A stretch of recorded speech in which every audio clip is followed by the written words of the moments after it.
2 பேர் வந்து டிவிகேல ஜெயிச்ச எம்எல்ஏ, ஒன்னு சிவகாசி கீர்த்தனா, இன்னொன்னு வந்து மதுரையில ஜெயிச்ச முஸ்தபா.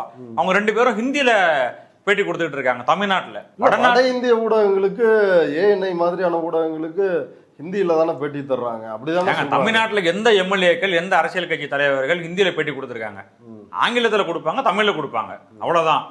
வடநாட்டு தலைவர்களே மோடியே இங்க வந்தால் கூட அவர் ஆங்கிலத்தை தான் பேசுறாரு, அது மொழிபெயர்க்கிறாங்க.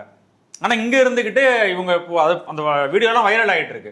அதனால இவங்க மொழி கொள்கையில ஒரு வேளை அந்த நிலைப்பாடு எடுத்துட்டாங்க அப்படின்னா அது வந்து விடுதலை சிறுத்தைக்கும் மற்ற கட்சிகள் கூட்டணி கட்சிகளுக்கு எல்லாம் நெருக்கடி ஆயிடும். இப்போ இதனால 119 அப்படின்றது ஒரு நல்ல நம்பர் கிடையாது, இப்பொழுதுமே ஒரு அச்சுறுத்தக்கூடிய நம்பர். அதை காப்பாத்துறதுக்கு வந்து அவங்களுக்கு பொழுது போயிடும். அப்ப மக்களுக்கான திட்டங்கள் ஃபைல் பாக்குறது அதெல்லாம் செய்யறது நேர நெருக்கடி ஆயிடும். அதனால அவங்க வந்து அதிகமான நம்பர்ஸ் இருக்கிறதான் விரும்புவாங்க அப்படின்ற அடிப்படையில அதிமுக போவதற்கான வாய்ப்புகள் இருக்கு.